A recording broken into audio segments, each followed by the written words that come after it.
Iya, Bapak-bapak rahimakumullah, ya di sesi yang kedua ini insya Allah kita akan kembali melanjutkan pembahasan buku Adab Harian Muslim Teladan, ya, atau yang judul aslinya adalah Adabu Islamiyah, ya, yang dikarang oleh Syekh Abdul Hamid bin Abdurrahman As-Suhaibani. Dan kita sekarang masuk ke bab yang ketiga, yaitu adab-adab yang berkaitan dengan suami istri. Nah, ini bagi yang sudah memiliki pasangan, didengarkan baik-baik. Dan bagi yang belum, ya mudah-mudahan bisa jadi ilmu, ya.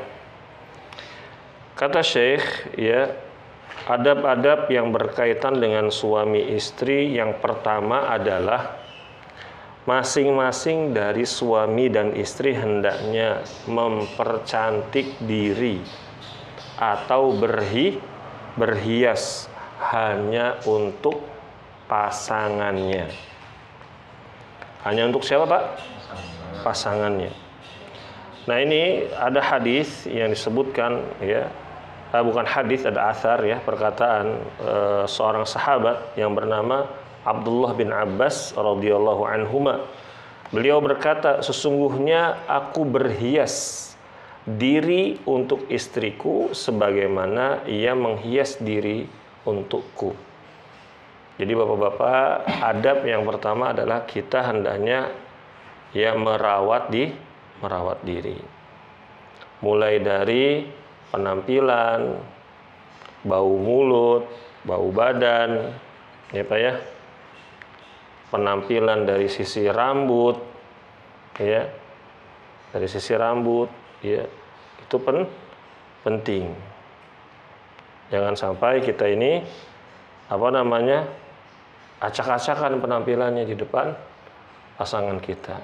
Kadang suami itu pengennya istrinya aja yang dandan cantik gitu ya, tapi suaminya nggak ngurus dirinya. Nah, maksud dari berhias adalah memperindah penampilan baik dari wajah, pakaian dan akhlak. Apa Pak? Wajah, pakaian dan akhlak. Jika kita memiliki uang yang cukup, maka perhatikan nih, termasuk tanda cinta suami kepada istrinya untuk memenuhi kebutuhan kecantikannya. Seperti apa? Bedak. Apa Pak Gimin? Lipstik. Lewat pas nih, Mak. Apa Ma'ruf? Apa Pak Ma'ruf? Kebutuhan kecantikan istri apa? Eyeshadow. Minyak wangi boleh apa? Sebutin kan mau nikah, blush on. Apa Pak Giarto? Nyalon apa nih? Hah? Apa Pak? Pakaian. Ya. Tapi ada batasan-batasannya. Contoh, minyak wangi. Perempuan itu hukumnya keluar dari rumah pakai minyak wangi haram. Kecuali pakai deodoran. Atau minimal bajunya itu pakai apa tuh namanya? Pewangi lah gitu ya. Itu udah minimal sekali. Nggak boleh. Apalagi dia ke masjid. Ke masjid pakai parfum, disuruh pulang sama Rasulullah, suruh mandi. Ya, begitu. Jadi perempuan hukumnya tidak boleh pakai parfum. Mau cari aman ya pakai deodoran. Nah, kita suaminya ya jangan sebut merek Pak ya. Gitu ya. Jadi itu. Terus pakaian yang seperti apa? Pakaian yang menutup aurat. Perempuan auratnya dari mana sampai mana, Pak? Dari ujung kepala hingga ujung kaki. Ya. Muka enggak, muka cadar itu hukumnya sunnah. Kecuali istri kita emang cuanti pol. Nah, gitu Pak ya. Baru suruh pakai cadar kalau suami istrinya mau. Ya, habis pulang ngaji pakai cadar. Wah, jangan, dididik dulu istrinya. Ya, Pak ya. Terus pakaian yang tidak menampakkan aurat. Jangan pakaian ketat. Tapi kalau dipakai di rumah, dianjurkan. Ya, Pak ya. Dianjurkan pakai di rumah. Tapi kalau keluar pakai pakaiannya yang longgar. Ya, Pak ya. Begitu. Dan bapak-bapak rahimakumullah, ya, bisa juga kita sebagai suami menemani istri kita kemana? Ke dokter kecantikan. Ya. Kita punya uang lebih, ajak ke dokter kecantikan, kita temenin. Kita ajak dia ke salon. Dan kita sebagai suami meniatkan itu semua untuk mencari ridha Allah. Karena kalau dia semakin cantik, kita semakin betah di rumah. Ada satu lagi, Pak. Ada satu lagi. Biar istri kita selalu terlihat cantik, kita ini selalu menundukkan pandangan. Mata jangan disebar. Cakep tuh. Lihat, wih, cakep nih. Lihat Facebook, lihat TikTok, segala macam, telototin aja. Setan bisikin, wah, cakepan ini mending bini lu gitu, hasara gitu, Pak. Ini obat mujarab. Obat mujarab. Jadi kalau Bapak ingin istri Bapak terlihat cantik, ya sekalian tadi dibawa ke salon, dokter kecantikan, terus tundukin mata kita. Alias mata kita jangan mata keranjang, jangan mata yang genit. Ada cewek lewat, susah sweet gitu, Pak ya. Susah sweet gitu. Jangan. Kita juga di kantor yang kerja atau yang dimanapun berhubungan dengan perempuan, biasa aja. Karena semakin kita menjaga diri kita, Allah akan menanamkan rasa cinta kepada pasangan kita semakin besar. Dan yang paling terbaik, bapak-bapak rahimakumullah, ini solusi bagi yang uangnya pas-pasan. Ya, Pak ya.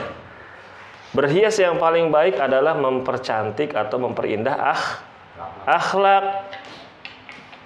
Ya, berhias dengan akhlak yang mulia. Misalkan seorang istri kalau sama suaminya jangan suka bentak-bentak. Suaminya juga begitu, jangan suka bentak. Kalau terjadi setahun sekali, setahun dua kali itu wajar, namanya manusia. Tapi kalau saben hari, subhanallah, ya, jangan begitu, Pak. Dan kita memperhias diri kita di atas ketakwaan. Allah Subhanahu wa taala berfirman, "Ya bani Adam, qad anzalna 'alaikum libasan yuwari sawatikum warisha wa libasut taqwa dzalika khair. Dzalika min ayatillahi la'allahum yadhakkarun." Wahai anak cucu Adam. Berarti kita semua nih bapak-bapak. Sesungguhnya kami telah menyediakan pakaian untuk menutupi aurat. Pakaian yang kita pakai untuk tutupin aurat. Untuk perhiasan bagi kamu. Agar kita terlihat baik. Ya, Pak ya. Agar terlihat ya sopan, ya. Tetapi pakaian takwa itulah yang terbaik. Demikianlah sebagian tanda-tanda kekuasaan Allah. Mudah-mudahan mereka ingat. Surat Al-A'raf ayat 27. Ya, Pak ya. Para ahli tafsir mengatakan, bapak-bapak rahimakumullah, wahai anak-anak Adam, kami telah menyediakan pakaian utama untuk menutupi aurat kalian. Pakaian yang menutup aurat itu, Pak, tidak menerawang, tidak tipis, tidak membentuk aurat paha, betis, ya. Mohon maaf bagian dari pundak ke bawah itu, ya. Gitu. Tidak. Jadi pakaiannya itu benar-benar tidak membentuk tubuh wanita tersebut, istri kita tersebut. Ya, atau kita sendiri laki-laki pakai celana ketat. Mohon maaf, itunya aurat besarnya sampai terlihat. Itu juga tidak boleh. Kalau sholat pakai celana ketat, hukumnya tidak sah. Ya Pak ya, nggak sah. Kalau misalkan kita pakai celana sirwal, cuman kita gemuk ya, usahakan kita pakai baju yang agak panjang, minimal nutupin bokong. Ya, itu udah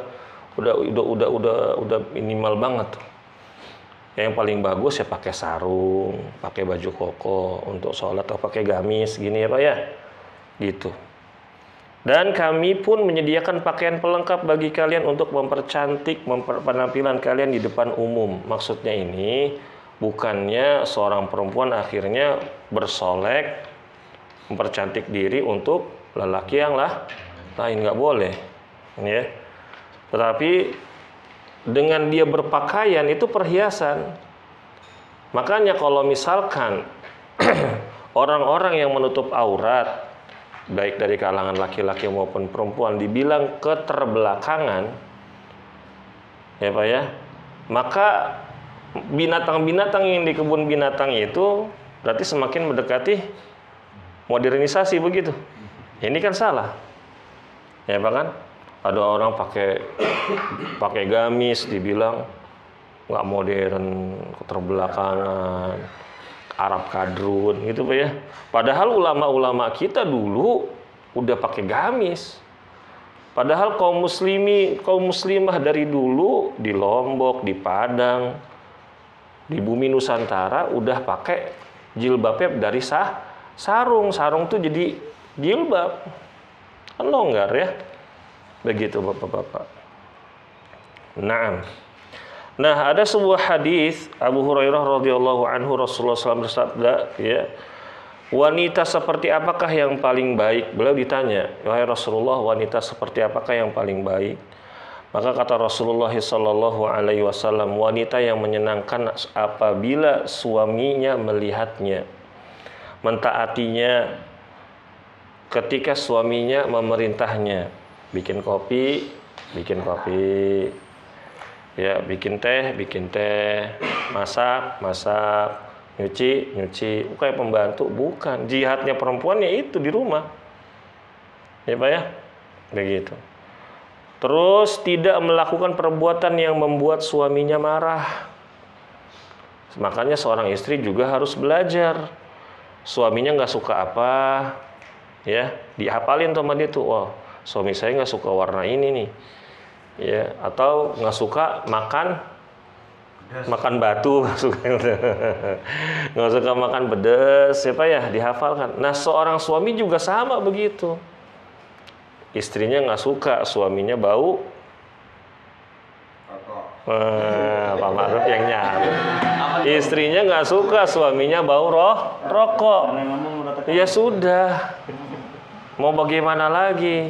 Kalau masih mau merokok, ya kalau sampai rumah ganti baju, gosok gigi, mandi. Dan sambil berdoa kita agar bisa berhenti. Uangnya bisa buat umroh, bisa buat pergi haji, bisa buat kurban. Tahun demi tahun, nggak pernah nama kita tuh tercantum. Ya, kambing nomor 7 atas nama Pak Ma'ruf, amin ya Allah, ya kan? Jadi sebelah berat. Masa tiap tahun nyiapin arang doang sama tusukan sate? Berusaha Pak, Allah akan tolong. Pasti Allah akan tolong.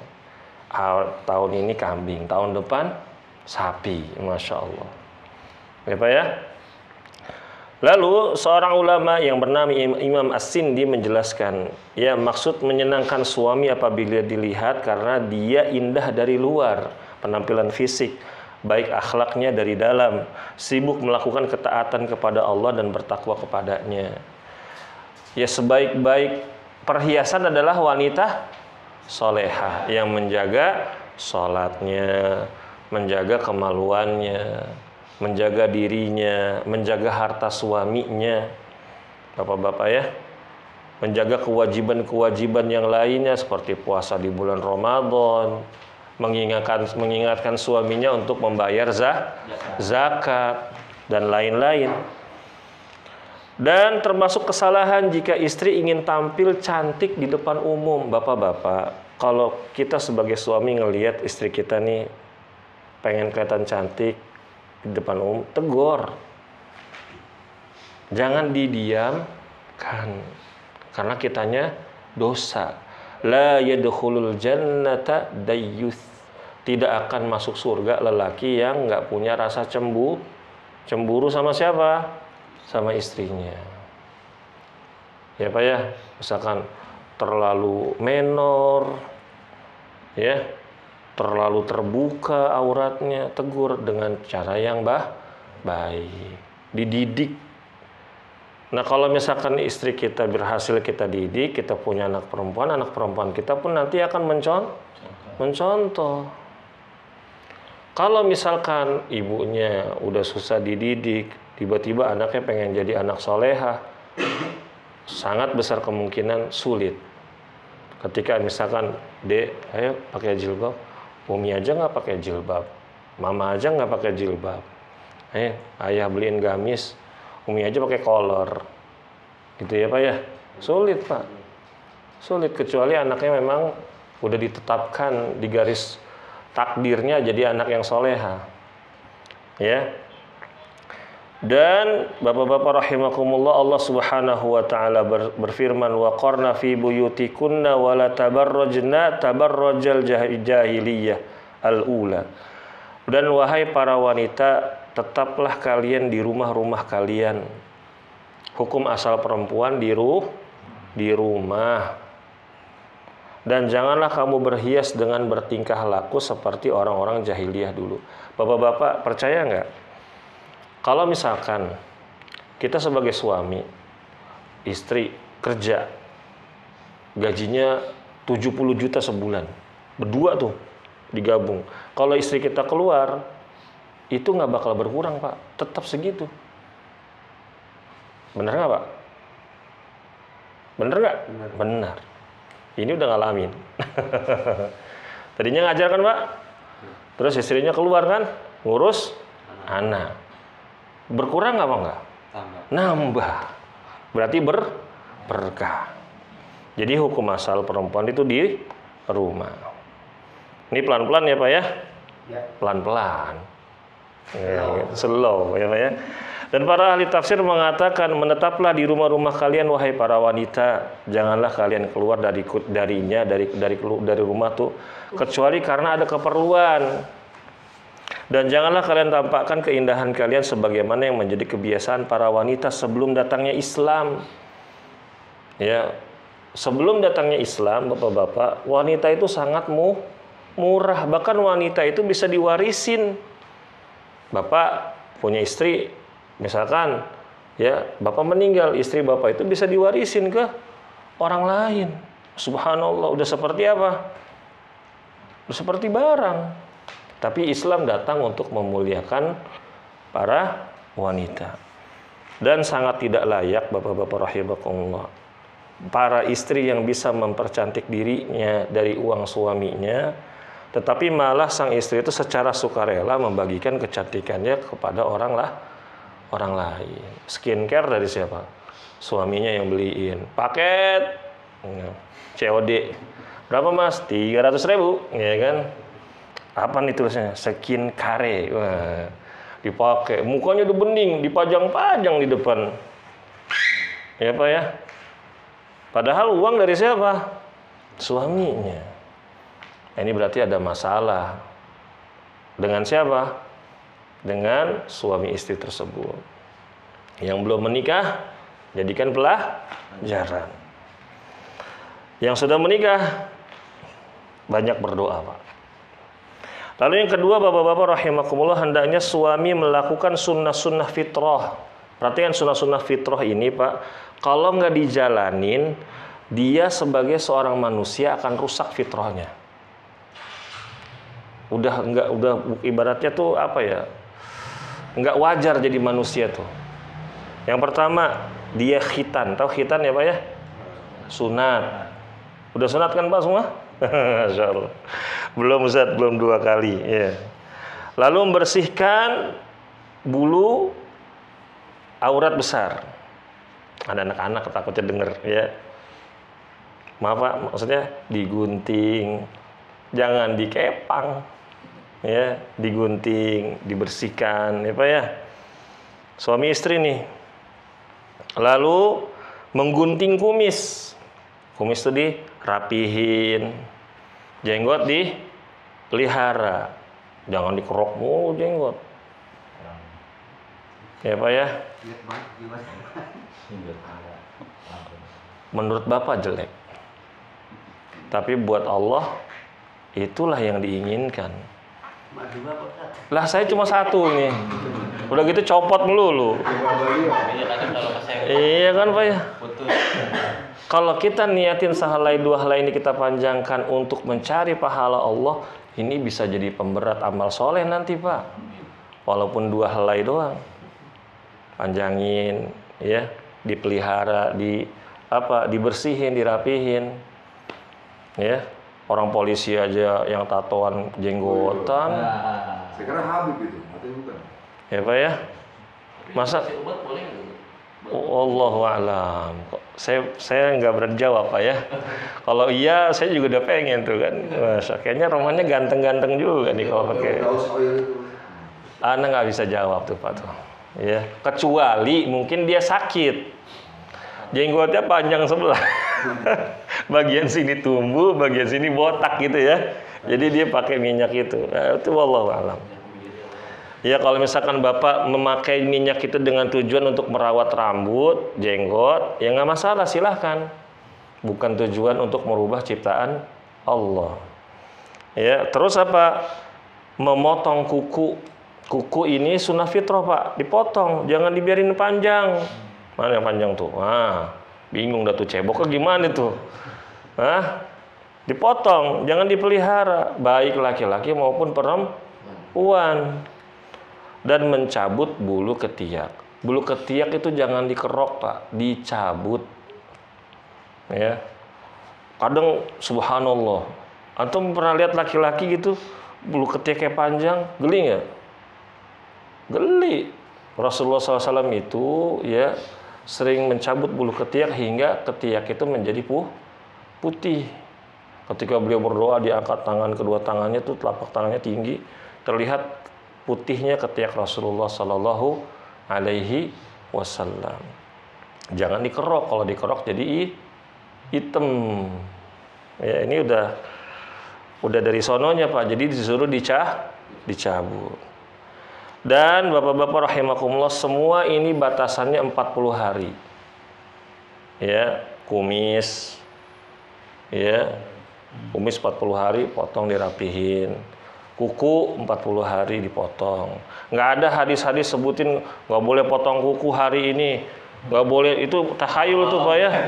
Nggak benar itu. Boleh, setiap hari boleh. Boleh. Saya pernah baca Jumat doang nggak boleh. Tidak ada yang apa namanya, tidak ada kekhususan dalam masalah potong kuku. Minimal maksimal 40 hari. Dan bapak-bapak rahimakumullah, hendaknya seorang istri menjauhkan diri dari menyerupai wanita-wanita kafir dalam memanjangkan kuku dan mencetnya. Pakai kutek itu dihindari saja. Pakai henna baru nggak apa-apa, ya. Gitu. Pakai henna. Nah, biasanya Pak kalau henna itu bukan kukunya doang, tapi ruas-ruas jari ini. Batas ruas jari ini pakai henna gitu. Dihias gitu. Itu nggak apa-apa. Enggak, di kukunya itu di ruas ini Pak. Ini kan ada ruasnya nih. Nah, ini dicelup nih pakai henna sampai sini gitu. Nah, itu nggak tahu itu Pak.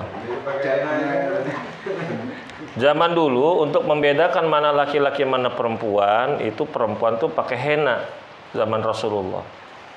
Dan yang ketiga, hendaknya seorang istri menjauhkan diri dari melakukan tato. Nah, tato ya, mencukur atau mencabut alis, kerok alis. Ya, dan juga tidak boleh merenggangkan gigi, yaitu memisahkan gigi satu dengan yang lainnya sehingga berjarak. dari satu dengan yang lain. Ini kebiasaan orang-orang zaman dulu, Pak. Itu gigi direnggang-renggangin. Jadi ya memang setiap zaman perempuan itu dikatakan cantik berbeda-beda. Di zaman ini perempuan yang gemuk cantik, perempuan yang zaman sekarang kurus cantik. Itu jadi ada masa-masanya. Ada yang semakin kupingnya panjang tuh semakin cantik, leher semakin panjang semakin cantik.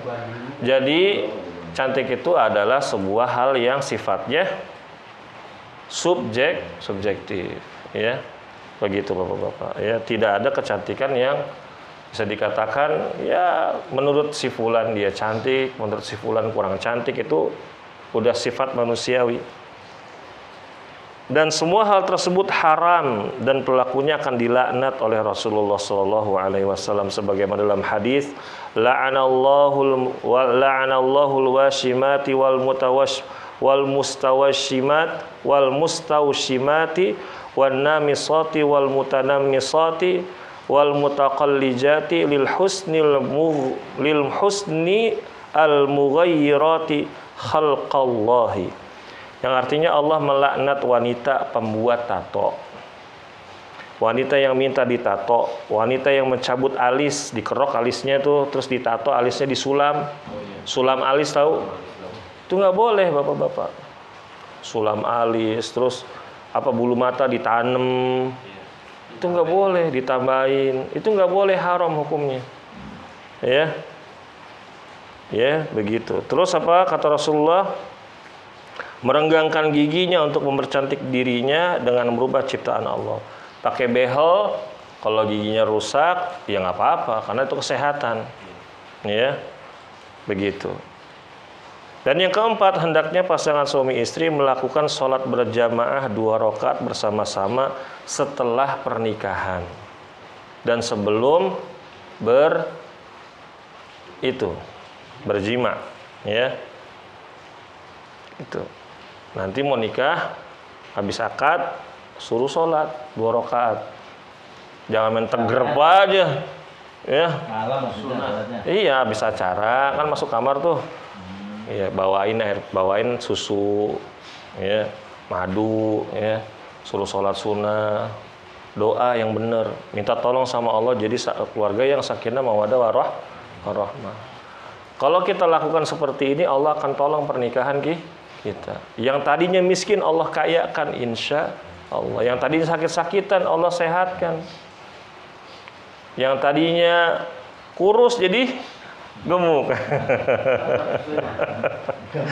Ya, begitu Bapak-bapak rahimakumullah. Terus yang kelima, hendaknya sang suami ya sering-sering mendoakan istrinya.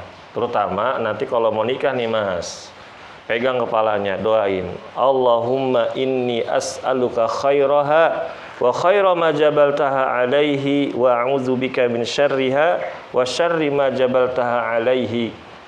Yang artinya, ya Allah, sesungguhnya aku mohon kepadamu kebaikan perempuan ini, juga kebaikan tabiatnya, dan aku mohon perlindungan kepadamu dari kejelekan tabiatnya. Kalau kita doanya ikhlas karena Allah, mungkin ada sifat-sifat yang buruk tadinya, setelah nikah sama kita berubah. Mungkin dia tadinya bakhil, pelit, ya kan? Kita sebagai suami orangnya gemar sedekah, kita doain, akhirnya istri kita kebawa kan? Atau kebalikannya, suaminya kedekut, bakhilnya minta ampun, ya Allah, pelitnya minta ampun, tapi punya istri yang rajin sedekah, ya, kebawa. Ini namanya ya tolong menolong dalam kebaikan Bapak-bapak rahimakumullah. Dan doa ini bisa dipakai buat kendaraan. Bapak beli mobil baru, motor baru, ya batoknya tuh pegang tuh, bagian mobil pegang, doain, Allahumma inni as'aluka khairaha wa khaira ma jabaltaha alai wa a'udzubika min syarriha wa syarri ma jabaltaha alai. Kalau kita doain ikhlas karena Allah, mudah-mudahan tuh kendaraan jadi berkah, jarang rusak, nggak pernah mogok, ya. Kalaupun dapat musibah, ya kecil-kecil aja, baret-baret dikit, ya. Yang penting mobil bisa diajak jalan. Ini dihafalkan. Allahumma inni Ayo, Allahumma inni as'aluka khairaha wa khairama jabaltaha alaihi wa a'udzu bika min syarriha wa syarri ma jabaltaha alaihi. Udah hafal? Belum.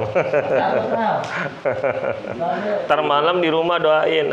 Antum belajar dulu Mas Syahyo pakai guling.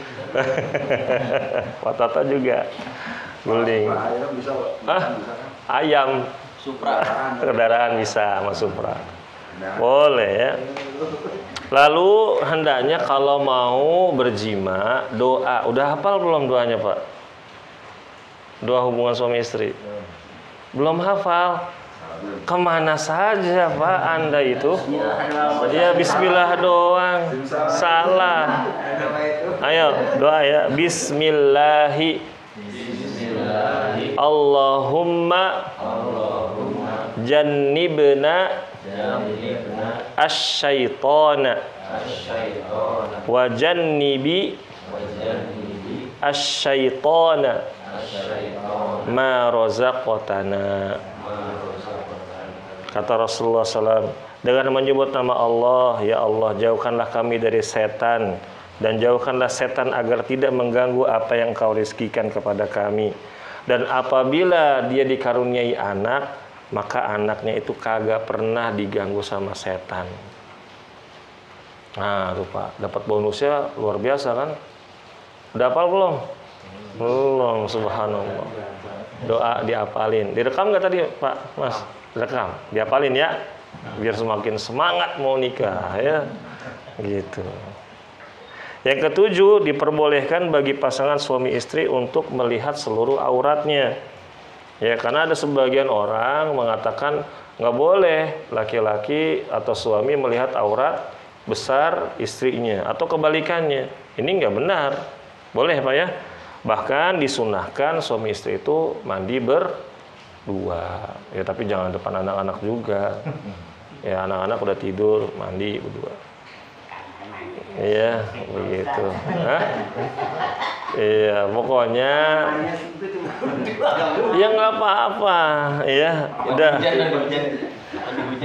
Ada hadis dari Rasulullah SAW yang diriwayatkan istrinya Aisyah radhiyallahu anha. Kata Aisyah, aku pernah mandi berdua dengan Rasulullah dalam satu bak yang terletak antara aku dengan beliau. Tangan kami berebutan menciduki air yang ada di dalamnya. Tetapi beliau menang dalam perebutan itu. Lalu aku katakan, sisakan aku. Maksudnya sisain airnya. Ya, padahal saat itu kami dalam keadaan junub. Tahu junub? Apa Pak junub? Ya, begitu. Dan yang kedelapan, lebih disukai bagi orang yang junub sebelum tidur wudu dulu. Atau yang paling bagus mandi. Ya, Pak ya, jangan habis itu langsung tidur. Bagusnya wudu. Begitu. Ini udah tahu belum Pak? Apa baru tahu sekarang? Iya, wudu tapi mandi juga, tetap harus mandi. Enggak, wudu aja. Wudu aja. Minimal wudu. Seperti wudu sholat. Tapi nggak perlu mandi gitu. Maksudnya kan malam-malam Pak ya, malam-malam itu kan dingin, ya kan, malam itu kan dingin, ya kan. Nah kan, kalau kita mandi ya bagus, itu lebih afdol. Tapi kan kadang ada orang yang kalau mandi malam ntar besoknya meriang, rematik, ya nggak Pak. Makanya ya wajib sebelum sholat subuh harus mandi, ya Pak ya. Begitu. Jangan wudu doang terus habis itu sholat subuh. Ya jangan.